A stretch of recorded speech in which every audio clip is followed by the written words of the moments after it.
Assalamualaikum warahmatullahi wabarakatuh.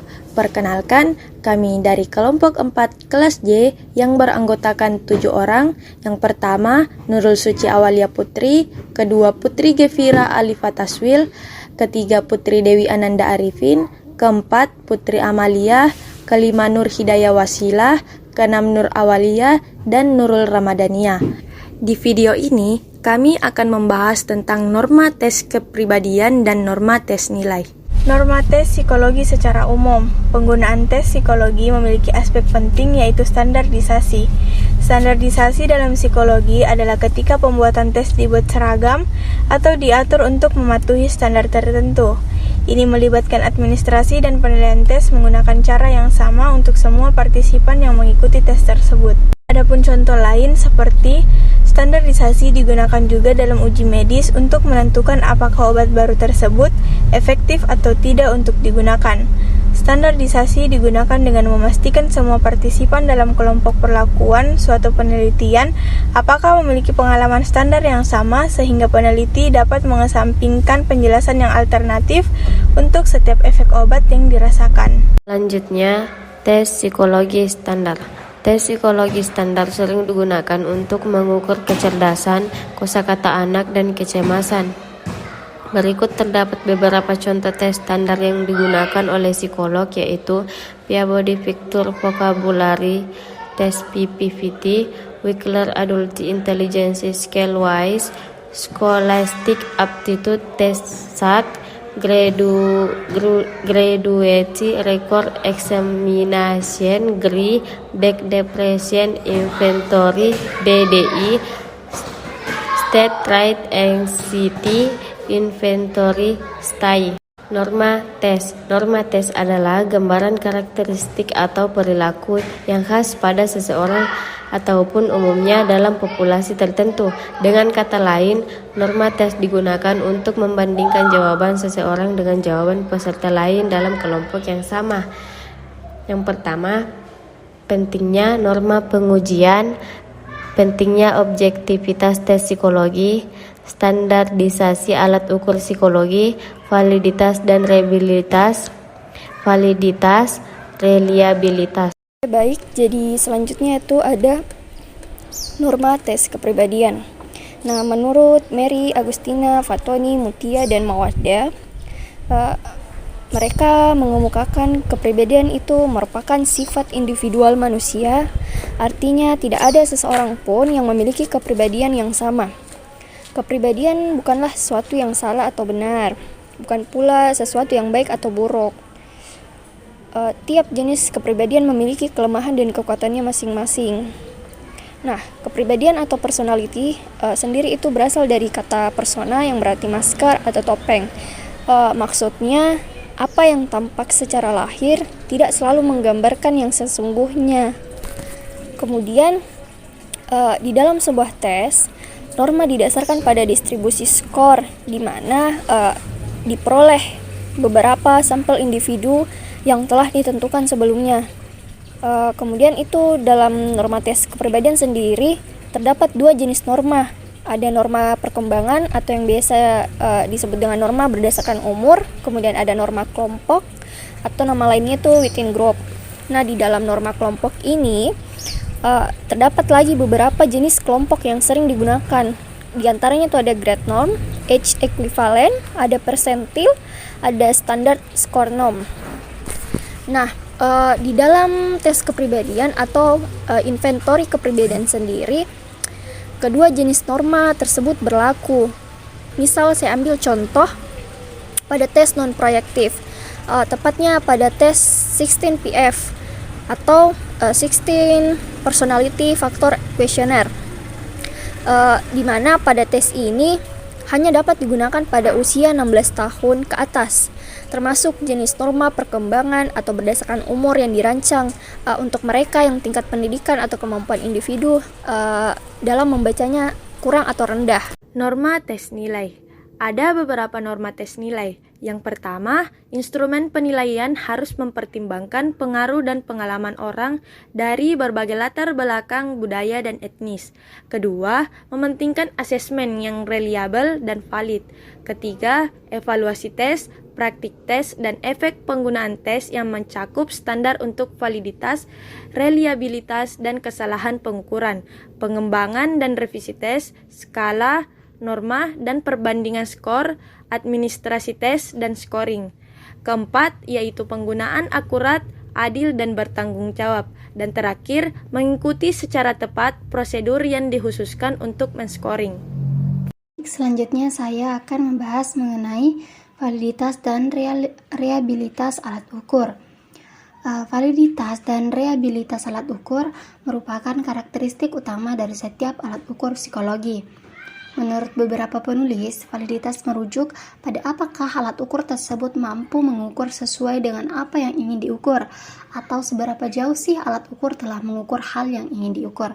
Dan untuk reliabilitas, untuk mengetahui apakah alat ukur telah memberikan hasil yang konsisten mengenai apa yang ingin diukur.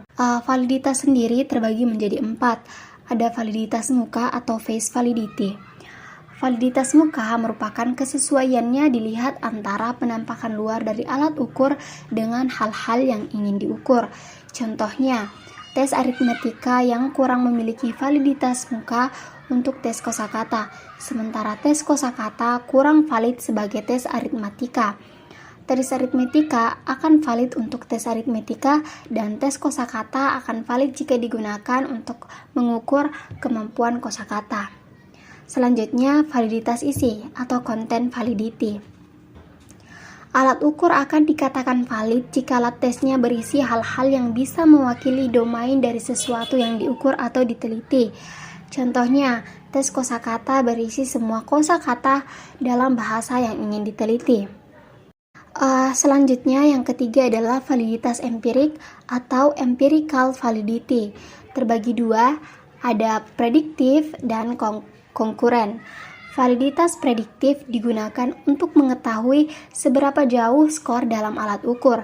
Bisa digunakan untuk memprediksi skor pada alat ukur lain. Validitas konkuren hanya berbeda dalam hal durasi pengukuran dari prediktif.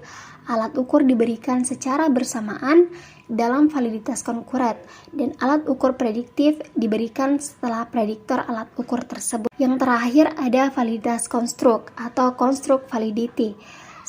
Sebuah alat ukur akan dianggap memiliki validitas konkret jika memiliki item-item yang merupakan deskripsi operasional dari domain atau ukuran psikologis yang khas, atau jika hasilnya konsisten dengan apa yang diklaim oleh teori sebagai pedoman.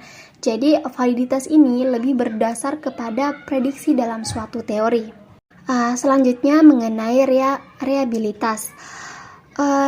Reliabilitas berarti seberapa konsisten suatu alat ukur mengukur sesuatu. Peneliti harus memastikan bahwa nilai numerik yang tepat, tahan lama, dan konsisten diberikan pada peristiwa atau atribut yang diamati saat melakukan pengukuran. Namun, akan selalu ada tantangan dalam memenuhi standar ideal tersebut, dan tantangan tersebut merupakan sumber kesalahan pengukuran. Reliabilitas alat ukur dapat diketahui dengan hal-hal berikut. Pertama, alat ukur diadministrasikan 2 kali pada kelompok subjek yang sama namun dalam waktu yang berbeda. Teknik kedua ada dengan mengkorelasikan 2 skor hasil pengukuran dengan alat tes berbeda namun dengan subjek penelitian yang sama. Apakah hasil keduanya hampir sama atau jauh berbeda? Kemudian ada teknik ketiga. Peneliti hanya memberikan alat ukur kepada sekelompok orang, kemudian membagi menjadi 2 bagian yang sama. Koefisien korelasi yang ditemukan dan signifikan atau tidaknya. Jika koefisien korelasinya besar, alat ukur tersebut dianggap dapat dipercaya. Jika tidak signifikan, alat ukur tersebut dianggap tidak reliabel. Berikutnya, kritik norma tes kepribadian dan tes nilai. Kritik telah ditujukan pada tes kepribadian dan tes nilai oleh para ahli dan kritikus. Salah satu kritik utama adalah bahwa banyak tes kepribadian dan tes nilai mengharuskan subjek memilih jawaban dari pemilihan yang diberikan. Kritik ini berasal dari ide bahwa subjek tidak dapat mengekspresikan secara tepat perasaan dan pemikirannya melalui pemilihan yang diberikan. Menurut para ahli, jawaban yang diberikan hanya sedikit atau bahkan tidak mencerminkan perasaan dan pemikiran subjek yang lebih sederhana. Selain itu, beberapa kritik lain juga ditujukan pada tes kepribadian dan tes nilai. Banyak orang menyangkal validitas tes karena mereka percaya bahwa jawaban yang diberikan pada tes kepribadian dan nilai tidak dapat mencerminkan secara akurat kepribadian dan nilai-nilai seseorang. Juga banyak orang kritis terhadap tes nilai karena tes ini tidak melibatkan aspek-aspek yang lebih luas dari kepribadian dan nilai-nilai seseorang. Namun, banyak ahli juga menyatakan bahwa tes kepribadian dan tes nilai dapat membantu dalam menilai kepribadian dan nilai-nilai seorang individu. Tes-tes ini dapat mengukur keterampilan dan aspek lain dari kepribadian dan nilai seseorang. Dengan demikian, tes ini dapat menjadi alat yang berguna untuk menilai kepribadian dan nilai-nilai seseorang. Baik, saya akan menyampaikan tentang kesimpulan teman-teman. Nah, kesimpulan pertama itu penggunaan tes psikologi memiliki aspek penting yaitu standarisasi, di mana standarisasi ini dalam psikologi adalah ketika pembuatan tes dibuat seragam atau diatur untuk mematuhi standar tertentu. Example-nya itu ialah skor dari tes kecerdasan standar dari seseorang yang mengambilnya pada saat tahun 1983 dapat dibandingkan dengan skor yang diambil pada tahun 2016. Yang kedua ialah tes psikologi standar ialah tes yang digunakan untuk mengukur kecerdasan, kosakata anak, bahkan untuk mengetes kecemasan yang ada pada seseorang. Contohnya itu seperti Peabody Picture Vocabulary Test atau PPVT, Wechsler Adult Intelligence Scale atau WISE, Scholastic Aptitude Test atau SAT, Graduate Record Examination atau GRE, Back Depression Inventory atau BDI, State Threat Anxiety Inventory atau STAI. Yang ketiga adalah norma tes. Nah, norma tes ini merupakan gambaran karakteristik atau perilaku yang khas pada seseorang ataupun umumnya dalam suatu populasi ataupun kelompok tertentu. Yang keempat, mengapa kita penting untuk mencari norma? Nah, pentingnya norma pengujian ialah agar partisipan dapat mengetahui arti dari suatu skor yang diperolehnya pada saat tes tertentu. Norma tes nilai ialah instrumen penilaian yang mempertimbangkan pengaruh dan pengalaman orang lain dari berbagai latar budaya ataupun etnis yang dimiliki seorang tersebut. Baik, yang keenam ialah kepribadian atau personality berasal dari kata persona yang artinya masker atau topeng yang bermakna apa yang tampak secara lahir tidak selalu menggambarkan yang sesungguhnya dalam batinnya. Yang ketujuh ialah dalam norma tes kepribadian. Norma dibagi menjadi dua jenis nih teman-teman. Yang pertama itu norma perkembangan berdasarkan umur. Yang kedua ialah norma kelompok atau within group, di mana pembagian dari norma kelompok ini dibagi lagi menjadi beberapa, yaitu grade norm, age equivalent, persentil, standar, skor norm. Baik, yang selanjutnya ialah validitas dan reliabilitas alat ukur dalam segi pengertiannya. Nah, pengertiannya sendiri ialah karakteristik utama dari setiap alat ukur psikologi seperti memastikan apakah alat ukur telah mengukur sesuai dengan apa yang diinginkan atau seberapa jauh alat ukur tersebut telah mengukur hal yang ingin kita ukur.